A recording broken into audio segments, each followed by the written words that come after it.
Hello दोस्तों, कैसे हैं आप लोग। रोशन की क्लास यूट्यूब चैनल में आप लोगों का एक बार फिर से बहुत बहुत स्वागत है। आज की जो हमारी पाठ्य योजना है वो पाठ्य योजना संख्या 4 है, लेसन प्लान नंबर 4 है। उसके बाद आप लोगों को विद्यालय का नाम लिखना होता है, अपने विद्यालय का नाम यहाँ पे लिख दीजिएगा। उसके बाद आपको क्लास लिखना है, किस क्लास के लिए लेसन प्लान बना रहे हैं, किस कक्षा के लिए लेसन प्लान बना रहे हैं। तो हमारी जो आज का लेसन प्लान है वो क्लास 9th के लिए है, 9 के लिए है। उसके बाद आपको वर्ग लिखना है, विषय लिखना है। विषय हमारा आज का है गणित। उप विषय में आपको यहाँ पे मैंने ब्लैंक छोड़ा है। उप विषय में आपको अगर अंकगणित लिखना है तो अंकगणित, अगर अंकगणित से सब रिलेटेड आपका जो प्रकरण है वो है तो अंकगणित लिखिए। बीजगणित से रिलेटेड है तो बीजगणित लिखिए, या फिर रेखा गणित से रिलेटेड है तो रेखा गणित लिखिए वहाँ पे आप।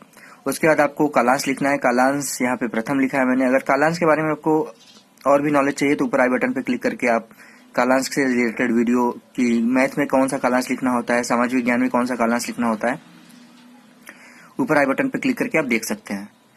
उसके बाद आपको अवधि लिखनी है। अवधि यहाँ पे 40 से 45 मिनट की है। उसके बाद आपको दिनांक लिखना है, किस डेट के लिए आप लेसन प्लान बना रहे हैं। उसके बाद चलते हैं अपने प्रकरण पे। प्रकरण हमारा आज का है प्रायिकता। प्रायिकता को हम इंग्लिश में प्रोबेबिलिटी भी कहते हैं। प्रायिकता के बाद आपको दिखाता हूँ मैं सामान्य उद्देश्य क्या होता है। सामान्य उद्देश्य जो यहाँ पे होता है वो रिलेटेड होता है आपका सब्जेक्ट के ऊपर, विषय के ऊपर। विषय हमारा जैसे आपको मैंने दिखा दिया था कि विषय हमारा गणित है, तो गणित से रिलेटेड यहाँ पे सारे सामान्य उद्देश्य होंगे कि बच्चों में गणित के विषय से अगर कोई गणित पढ़ा रहे हैं तो उसमें बच्चों में क्या क्या विकास होगा। तो यहाँ पे देख लीजिए, पहला है गणित विषय के प्रति बच्चों में रुचि उत्पन्न करना। उसके बाद है बच्चों को गणित की दैनिक जीवन में उपयोगिता बताना। बच्चों की मानसिक व तार्किक शक्ति का विकास करना। बच्चों को गणित के जटिल प्रश्नों को हल करने के उपाय बताना। बच्चों में सोचने समझने की व बौद्धिक क्षमता का विकास करना। तो ये था हमारा सामान्य उद्देश्य। सामान्य उद्देश्य के बाद मैं आपको एक दो पॉइंट और सामान्य उद्देश्य के दिखा देता हूँ। यहाँ पे सामान्य उद्देश्य में 6 से 7 पॉइंट आपको लिखने होते हैं, तो यहाँ पे मैंने 7 पॉइंट दिए हैं कि आपको किसी भी तरीके की कमी ना हो किसी भी सामान्य उद्देश्य में या विशिष्ट उद्देश्य में। छठा है छात्रों को गणित के सूत्रों व नियमों से अवगत कराना। और 7वां है छात्रों को प्रतियोगी परीक्षाओं के लिए तैयार करना।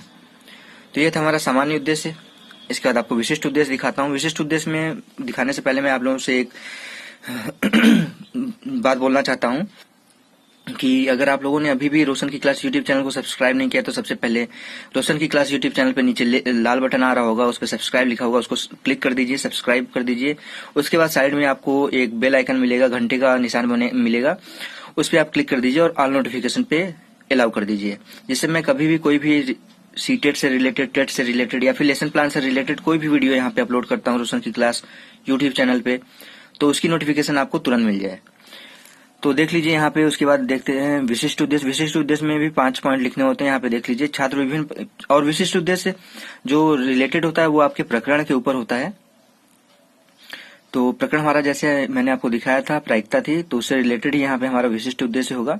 विशिष्ट उद्देश्य देख लीजिए यहाँ पे पहला है छात्र विभिन्न प्रकार की घटनाओं की संभावना का प्रत्याभिज्ञान एवं प्रत्यास्मरण कर सकेंगे।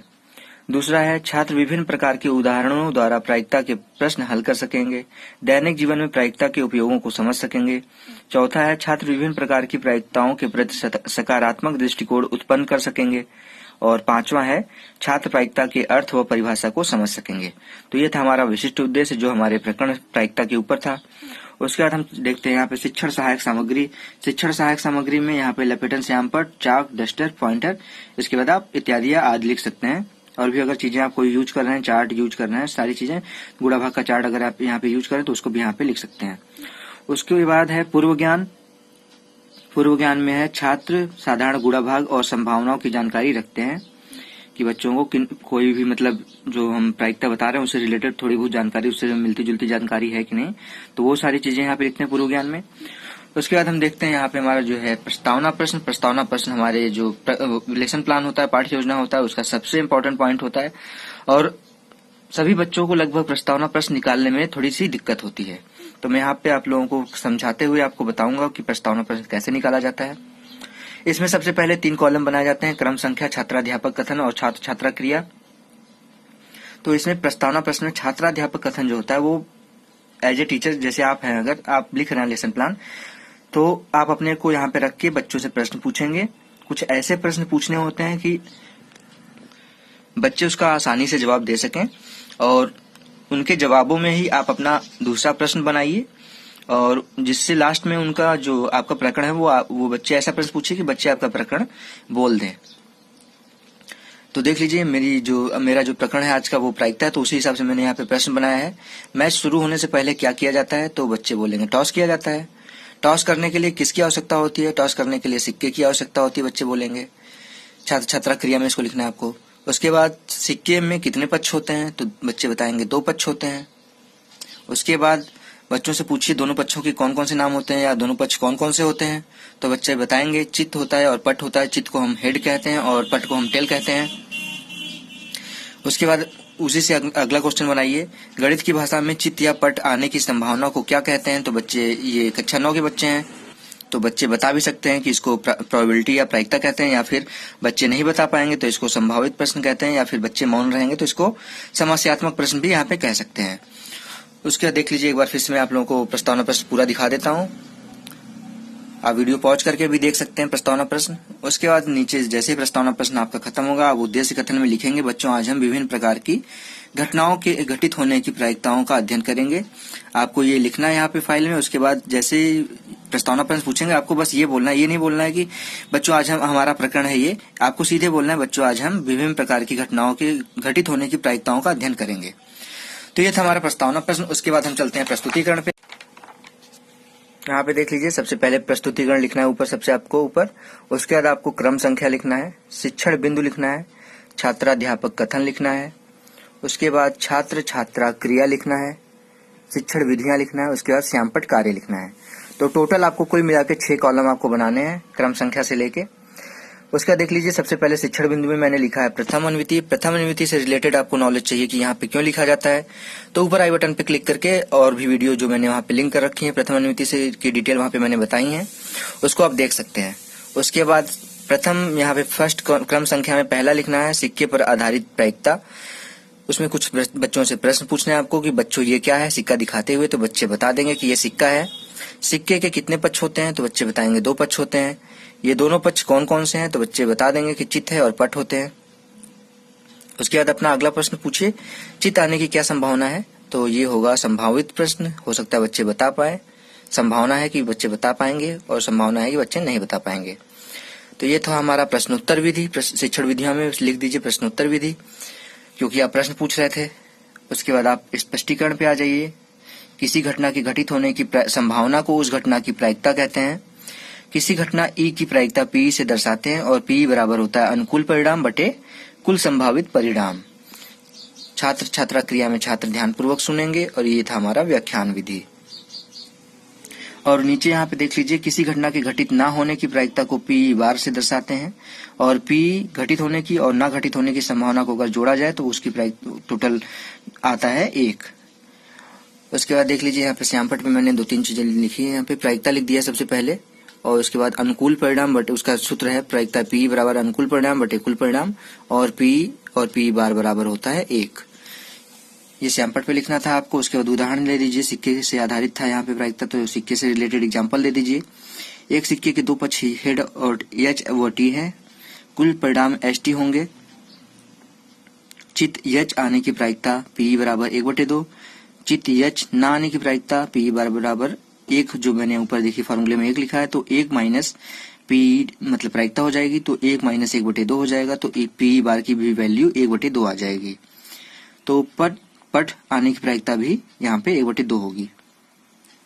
छात्र छात्रा क्रिया में छात्र ध्यान पूर्वक सुनेंगे व देखेंगे, उदाहरण बता रहे हैं, तो ये उदाहरण शिक्षण विधियों में उदाहरण विधि हो जाएगी।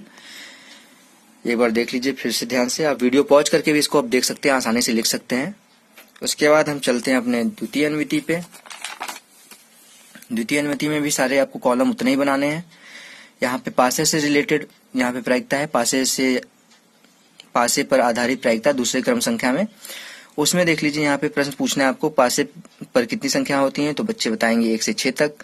पासे उछालने पर अंक 5 आने की प्रायिकता क्या होगी, तो बच्चे नहीं बता पाएंगे, मौन हो जाएंगे। ये था आपका प्रश्नोत्तर विधि, शिक्षण विधियों में लिख दीजिए। उसके बाद आप स्पष्टीकरण दीजिए। पासा एक घन के समान आकृति का होता है, इसके फलकों पर कुल 1 से लेके 6 अंक लिखे होते हैं। जब पासा उछाला जाता है तो हमें 1 अंक प्राप्त होता है। ये अंक कुछ भी हो सकता है। संभावित परिणाम 1, 2, 3, 4, 5, 6। अंक 5 आने की संभावना जो होगी P बराबर हो जाएगी 1/6। टोटल जो संभावना है 6 है और अंक 5 एक संख्या है तो 1/6 हो जाएगा। अंक 5 ना आने की संभावना क्यों क्या यहाँ पे कैसे बताएंगे देख लीजिए आप। तो मैंने दिखाया था आपको कि 1 में से माइनस कर देते हैं तो 1 माइनस 1/6 कर देंगे तो 5/6 आ जाएगा। सम अंक आने की प्रायिकता क्या होगी यहाँ पे, सम अंक मतलब 2, 4, 6। तो 2, 4, 6 कितनी संख्या हो गई, 3 संख्या हो गई। तो कुल संभावना 6 है तो 3/6 हो जाएगा तो 1/2 आ जाएगा। यहाँ पे देख लीजिए ये व्याख्यान विधि था और यहाँ पे श्यामपट्ट कार्य में आपको पासे का को एक बार उछालने पर अंक 5 आने की जो प्रायिकता है वहां पे मैंने दिखा दिया 1/6 है। उसके बाद आप देख लीजिए तीसरा है यहाँ पे क्रम संख्या ताश से के पत्तों पर आधारित प्रायिकता। यहाँ पे भी प्रश्न पूछिए बच्चों से कि एक ताश के पैक में कितने पत्ते होते हैं तो बच्चे बता देंगे 52 पत्ते होते हैं। इन पत्तों में लाल रंग के कितने पत्ते होते हैं तो बच्चे बताएंगे 26 पत्ते होते हैं। लाल रंग का इक्का आने की प्रायिकता तो बच्चे इसको संभावित है ये बता पाएंगे कि नहीं बता पाएंगे। इसके बाद स्पष्टीकरण दीजिए आप। ताश की गड्डी में कुल 52 पत्ते होते हैं। इन पत्तों में 26 लाल 26 काले रंग के पत्ते होते हैं। कुल 52 पत्तों में पान, ईंट, चीड़ी और हुकुम के 13 तरह पत्ते होते हैं। इक्का, दुक्का, तिक्की, चौका, पंजा 6, 7, 8, 9, 10 गुलाम, बेगम और बादशाह इतने पत्ते होते हैं 13 पत्ते। लाल रंग के पत्ते आने की प्रायिकता जो है यहाँ पे मैंने दिखा दिया 26 होते हैं तो 26/52 हो जाएगा। कुल संभावना 52 है और लाल रंग के 26 हैं तो 26/52 हो जाएगा। इसको जब आप सरलीकरण इसका करेंगे तो 1/2 है। सरलीकरण से रिलेटेड आपको वीडियो चाहिए तो ऊपर आई बटन पे क्लिक कर दीजिएगा या लास्ट में वीडियो के अंत में आप वीडियो पूरा देखिएगा। वीडियो के अंत में वहां पे आपको लास्ट में सरलीकरण से रिलेटेड आपको वीडियो मिल जाएगा। तो लाल रंग के इक्के आने की क्या प्रायिकता है तो P बराबर हो जाएगा 2/52। लाल रंग का इक्का होता है आपका जो ईंट का इक्का होगा और पान का इक्का होगा तो 2 पत्ते हो जाएंगे और कुल संभावना 52 है तो 1/26 हो जाएगा टोटल। यहाँ पे देख लीजिए छात्र ध्यानपूर्वक सुनेंगे। ये व्याख्यान विधि था तो ताश के यहाँ पे लिख दिया है श्यामपट्ट कार्य में ताश के पत्तों में इक्का आने की क्या प्रायिकता है तो 4/52 हो जाएगा। टोटल इक्के जो होते हैं 4 होते हैं एक ताश के पत्ते में तो 4/52 हो जाएगा तो 1/13 हो जाएगा इसकी प्रायिकता। तो ये था हमारा प्रस्तुतिकरण। एक बार आप लोग पूरा देख लीजिए। वीडियो पॉज करके भी आप इसको आसानी से देख सकते हैं।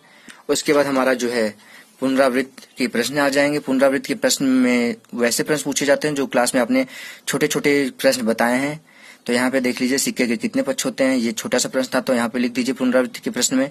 प्रायिकता का सूत्र पूछ दीजिए बच्चों से। उसके बाद मूल्यांकन का प्रश्न होता है। मूल्यांकन टीचर अपने लिए करता है कि जो आपने क्लास में पढ़ाया है वो बच्चे समझ पाए कि नहीं समझ पाए हैं तो उसमें से प्रश्न पूछे। थोड़े से कठिन प्रश्न होते हैं ये, जो पुनरावृत्ति के प्रश्न से थोड़े से कठिन होते हैं मूल्यांकन के प्रश्न। तो इसमें बच्चों से पूछ लीजिए एक बार अगर सिक्का उछाला जाए तो पट आने की क्या संभावना है। उसके बाद एक पासे में कितने अंक होते हैं। पासा मतलब वही जो लूडो आप लोग खेलते हैं उसमें जो 1 से लेकर 6 तक आता है वही उसी को पासा कहते हैं। उसके बाद गृह कार्य में आप बच्चों को बोल दीजिए कि ताश की गड्डी में काले रंग के गुलाम की आने की क्या प्रायिकता है। तो बच्चे इसको घर से करके लाएंगे। तो ये था हमारा आज का जो लेसन प्लान प्रायिकता के ऊपर। आशा करता हूँ आप लोगों को मेरा आज का लेसन प्लान पसंद आया होगा। अगर आप लोगों को मेरा लेसन प्लान पसंद आ रहा है तो प्लीज मेरी सभी वीडियो को लाइक जरूर किया करिए और ऐसी ढेर सारे लेसन प्लान मैं लाता रहूंगा। रेगुलर बेसिस में मैं लाने की कोशिश करता हूं। अगर आप लोगों को कोई भी अदर जो मैं नहीं डाल पा रहा हूं यहाँ पे, क्योंकि मैं अपने हिसाब से डालूंगा यहाँ पे प्रकरण की जो मैंने सब्जेक्ट से रिलेटेड। अगर आप लोगों को कोई भी किसी भी सब्जेक्ट से रिलेटेड या किसी भी प्रकरण के ऊपर आप लोगों को लेसन प्लान बनवाना है तो प्लीज कमेंट बॉक्स में मुझे बताइए। मैं उस पर 24 से 48 घंटे के अंदर लेसन प्लान बना के आप लोगों को यूट्यूब के माध्यम से आप लोगों को प्रोवाइड करूंगा। और प्लीज एक बार फिर से मैं आप लोगों से कहता हूं कि प्लीज रोशन की क्लास यूट्यूब चैनल को सब्सक्राइब जरूर कर लीजिए। अपने दोस्तों के साथ ये मेरी वीडियो शेयर किया करिए जिससे वो भी लेसन प्लान आसानी से बना सकें और लेसन प्लान की बारीकियों को समझ सकें। तो मिलते हैं नेक्स्ट वीडियो में, तब तक के लिए दोस्तों धन्यवाद।